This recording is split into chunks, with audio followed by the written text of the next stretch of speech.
அப்போஸ்தலர் நடபடிகள் 19ஆம் அதிகாரம் 9வது வசனம்.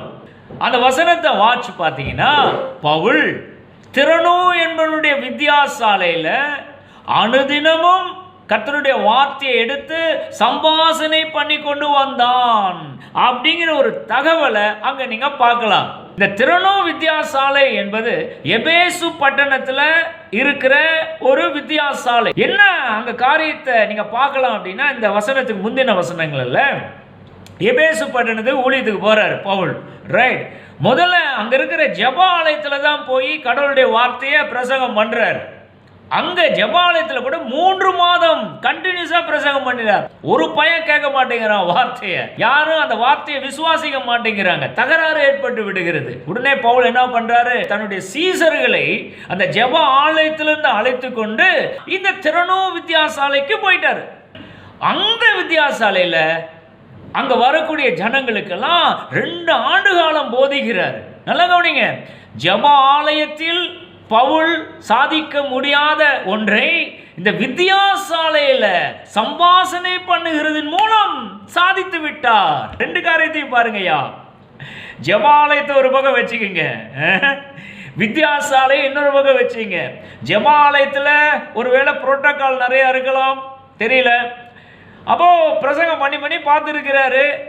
எந்த மனுஷனும் கேட்குறமா இல்லை, விசுவாசிக்கிற மாதிரி தெரியல, தகராறு தான் ஏற்படுது. உடனே ஜெபாலயங்கிறத இடத்த விட்டுட்டு ஒரு லெக்சர் ஹாலை சூஸ் பண்ணிட்டார்.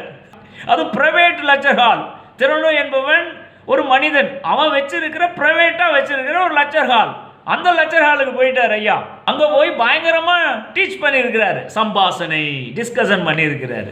விளைவு என்ன வாசிக்கிறேன் கேளுங்கள். இதே 10வது வசனத்துல பிந்திய பகுதி, 2 வருஷ காலம் இப்படி நடந்ததினாலே, சம்பாஷணை பண்ணினதுனாலே, டிஸ்கஷன் பண்ணினதுனாலே, ஆசியாவில் குடியிருந்த யூதரும் கிரேக்கருமாகிய எல்லாரும் கர்த்தராகிய இயேசுவின் வசனத்தை கேட்டார்கள்.